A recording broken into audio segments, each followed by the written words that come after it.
नमस्कार साथियों। भारत ने कुछ दिनों पहले ही एक नया कदम उठाया है। उसने डिजिटल करेंसी को लॉन्च किया है। यानी डिजिटल करेंसी कोई नया कॉन्सेप्ट नहीं है। ऐसा नहीं है कि ये केवल हमारे देश ने ही नया नया इजाद किया है, बल्कि 2009 में बिटकॉइन जैसी क्रिप्टो करेंसी लॉन्च हुई थी। इसके बाद ईथर, डॉजकॉइन जैसी डिजिटल करेंसी लॉन्च हुई। पिछले कुछ समय से लोग इस तरह की करेंसी पर ज़्यादा इन्वेस्ट कर रहे हैं, लेकिन इस प्रकार की करेंसी को मॉनिटर नहीं किया जा सकता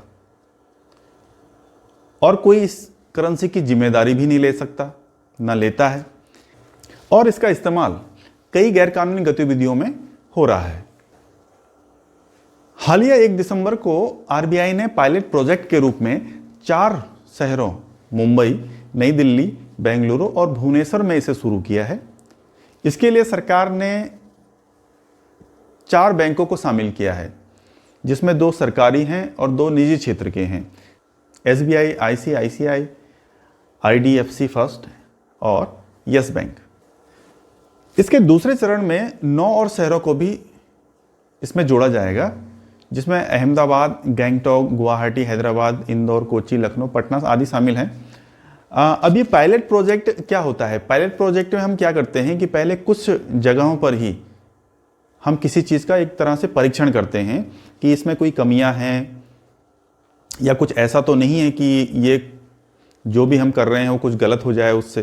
ठीक है, तो पहले एक परीक्षण के तौर पे कुछ जगहों पर इसका इस्तेमाल किया जा रहा है। यह मुद्रा यानी कि जो डिजिटल करेंसी है वो सामान्य मुद्रा की तरह ही रहेगी, लेकिन यह क्रिप्टो करेंसी से अलग होगी।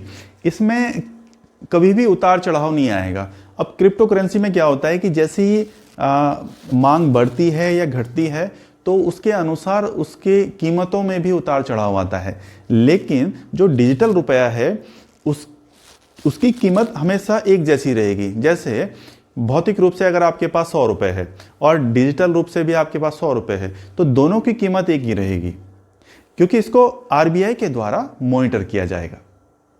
अब इसका उपयोग जो है क्यूआर कोड के भुगतान के लिए भी किया जा सकता है। व्यक्ति को भी, किसी व्यक्ति को आप भुगतान कर सकते हैं, किसी व्यापारी को आप भुगतान कर सकते हैं। आज भी हम ऑनलाइन भुगतान कर रहे हैं, तो ये किस प्रकार से ऑनलाइन भुगतान से भिन्न है? अब देखिए, जब भी हम ऑनलाइन भुगतान करते हैं तो पैसा हमारे खाते से किसी दूसरे बैंक के खाते में जाता है, यानी कि बैंक टू बैंक ट्रांजैक्शंस होते हैं। लेकिन इसमें जो ट्रांजैक्शंस हैं वो आरबीआई करेगा और इसमें ट्रांजैक्शन बहुत जल्दी होगा। यानी कि इसमें जैसे सामान्यतः क्या होता है कि जब भी हम ऑनलाइन ट्रांजैक्शन करते हैं तो उसमें 1 मिनट से लेकर के लगभग 48 घंटे तक का समय लग जाता है, लेकिन इसमें जैसे ही ट्रांजैक्शन होगा तुरंत दूसरे व्यक्ति को पैसे पहुंच जाएंगे, यानी कि तुरंत उसको भुगतान हो जाएगा। अब इसको आरबीआई ऑपरेट और मॉनिटर कर रहा है, लेकिन इस पर कोई ब्याज नहीं मिलेगा। यहां पैसा केवल बैंक के पास जमा रहेगा, जमा के तौर पर रहेगा ये, इस पर कोई ब्याज बैंक नहीं देगा।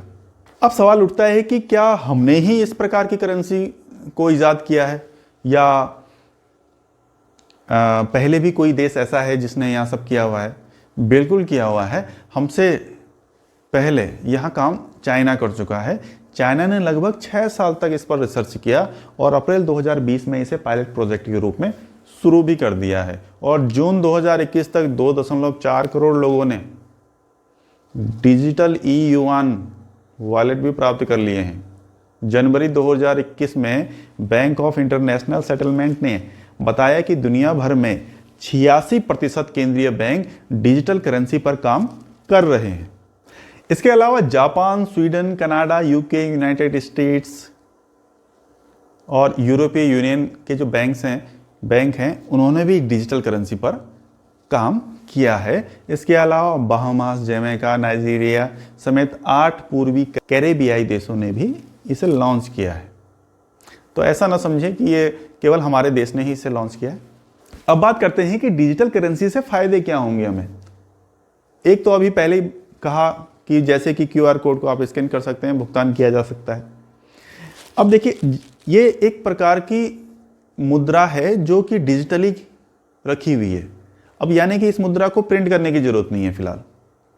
अब जब प्रिंट करने की जरूरत नहीं है तो प्रिंटिंग का खर्चा बच गया, और जो प्रिंटेड नोट होते हैं उनके रखरखाव में भी खर्चा लगता है, यानी कि उसका खर्चा भी बच गया है। अब धीरे धीरे सरकार इसको और बढ़ावा देगी और इस प्रकार से बढ़ावा देगी कि धीरे धीरे नोटों को प्रिंट करने और रखरखाव का जो खर्चा है उसे बचा लिया जाएगा। डिजिटल करेंसी होने से सरकार भ्रष्टाचार पर नज़र रख सकती है। डिजिटल करेंसी को क्योंकि आसानी से मॉनिटर कर सकते हैं, तो यहाँ पता लगाया जा सकता है कि करेंसी कहाँ से कहाँ जा रही है, किसके पास कितनी है। तो इस प्रकार से जो गैर कानूनी गतिविधियाँ होती हैं उन पर रोक लगाई जा सकती है। आरबीआई डिजिटल करेंसी को जारी करेगी जिससे इसके अधिकता और कमी को मैनेज किया जा सकता है, ताकि इसकी वैल्यू में उतार चढ़ाव ना आए। इससे होने वाले ट्रांजैक्शन बहुत तेज होंगे और भुगतान करते ही प्राप्तकर्ता को पैसा प्राप्त हो जाएगा और जो पैसा डिजिटल फॉर्म में है रखा हुआ उसे भौतिक रूप में भी बदला जा सकता है। तो धन्यवाद दोस्तों, आज हमने एक नया प्रयास किया है कि जो करंट यानी कि जो अभी हालिया जो न्यूज़ चल रही हैं, जो मुख्य हैं, उस पर भी हम चर्चा करेंगे।